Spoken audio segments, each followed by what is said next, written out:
nang ingon nga mga anak sa Ginoo, kinahanglan magmalig-unta sa grasya sa atong amahan. Mao nang gisulti niya, be strong in the grace of our Lord Jesus Christ.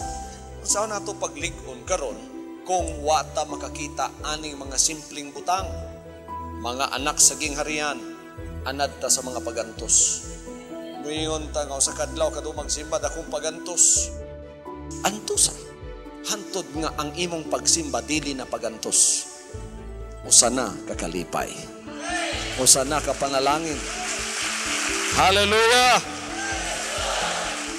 Kung ang tanan makasabot ni ana, makaingon ka nga kulang pa diyay ang duha ka beses magsimba sa usa kadlaw. Basig ikaw na imo hangyog moingon ka, Sabado pa pastor, mo simba na ta. Hantod Domingo sa gabi muuli mi kadlaw na. Lami kayo ang imong simana ana. Lami kayo ang panalangin sa Dios kay nagatan-aw sa nimo nga naay kalipay.